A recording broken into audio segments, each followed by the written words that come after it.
think it'd be fair to say to our viewers that then Councilman Liu was one of the people that did occasionally stand up against the mayor, unlike many of your colleagues.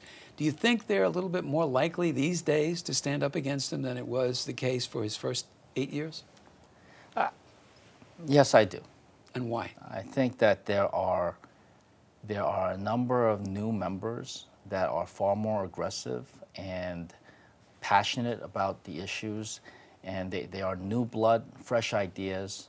They are coming into the council with a lot of agenda items, progressive agendas in particular, and I think they are going to have a tremendous impact in the city council and really helping shape the direction of the city.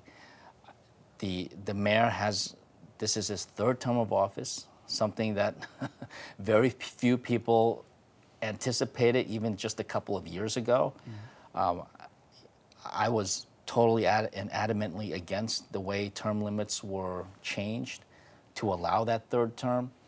I thought that that's a question that should have been left to the voters and not for the mayor and the council to decide unilaterally. And so I think that itself already weakens the position of a third-term mayor. And also, does it have anything to do with his policies now?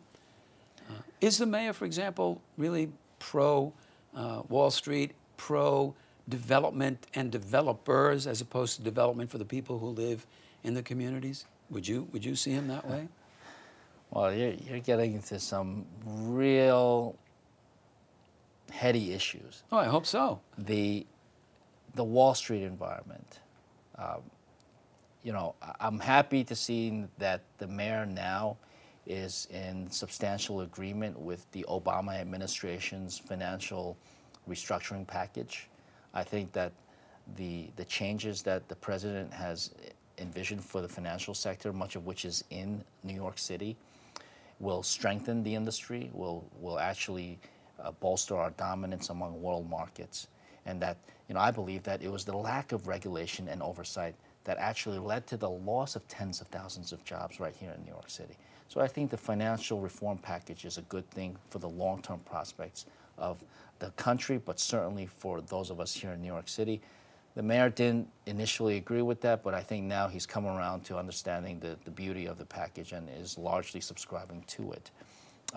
With regard to developers, I think there's a problem in the way that the city decides which developments to pump large amounts of public subsidies into. Public subsidies in the form of actual capital expenditures, in the form of direct tax abatements, even in the form of, in some cases, rezonings or the use of eminent domain, and of course, sole sourcing, which is a euphemism for no-bid contracts. Those are all ways in which the city provides economic assistance to private development.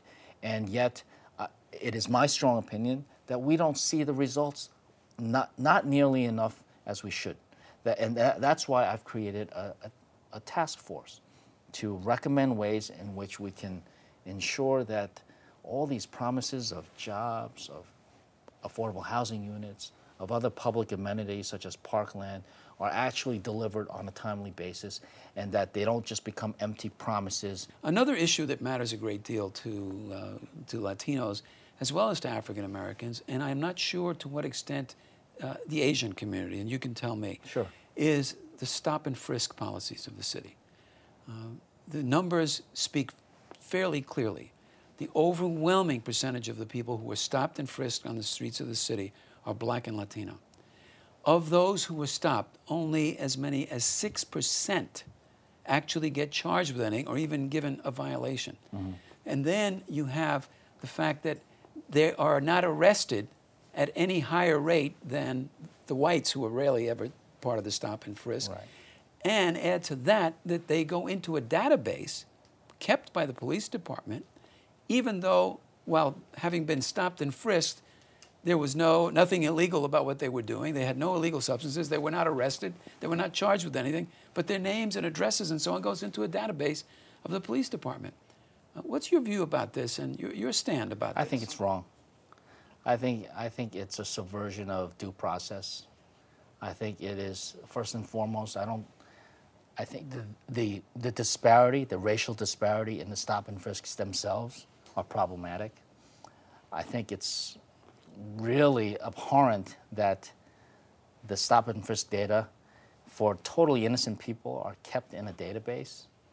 It's just wrong, dead wrong. And if you were mayor right now, would you tell your police commissioner to stop, cease and desist? That is a pretty big if, but the answer is absolutely.